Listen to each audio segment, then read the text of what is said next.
Inna lillahi wa inna ilaihi raji'un. Inna lillahi wa inna ilaihi raji'un. Inna lillahi wa inna ilaihi raji'un. Assalamu alaikum wa rahmatullahi ta'ala wa barakatuh. Barkan mu sake kasancewa da ku a wannan lokaci, a wannan rana mai albarka irin ta ranar Juma'a, kamar yadda muka samu sanarwar rasuwar Sheik Ahmad BUK, wanda shahararren malami ne, babban malami na addinin musulunci wanda ya yi hidima ga addinin musulunci sosai. A yau muka samu labarin rasuwarsa. Allah ya gafarta masa, Allah ya masa rahama, Allah ya sa ya kai sa duniyan nan inda za a kai ka. Wallahi ranar taimakawa za a yi ka mutu.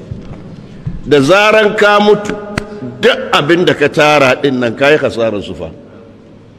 Gidajen da dukiyar da menene duk kayi hasarar su. Kaje ina? Kaje inda baka da ajiya, kaje inda kake fada da shi lahira, baka da ajiya, baka tara da makan komai ba. Shine khasirar duniya wal akhirah, wa zalika huwa al khusranul mubin. Kada hakika mun yi rashin babban malami, sai dai mu ce Allah ya gafarta masa, Allah ya sa ya tsinci alkhairin da ya shuka a duniya ya je tsince shi a lashira, Allah ya sa ya huta. Zan yi amfani da wannan dama domin mu miƙa ta'aziyya yan uwa musulmai. Hakika wannan rashi muka yi babba, sai mu sahi a cikin addu'o'in mu na yau. Allah ya gafarta masa, Allah ya karbi hukuncin sa. Idan namu ya zo kuma mutuwar, Allah ya sa mu cika da imani, mu da imani.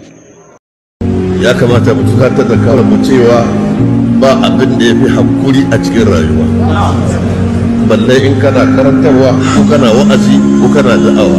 Da fushi da tsawa da fada ba sa amfana ma komai sai hakuri. Ba wanda ya taba yin hakuri kuma bai ci nasara ba. Inna nasara ma'a sabr wa inna ma'al usri yusra.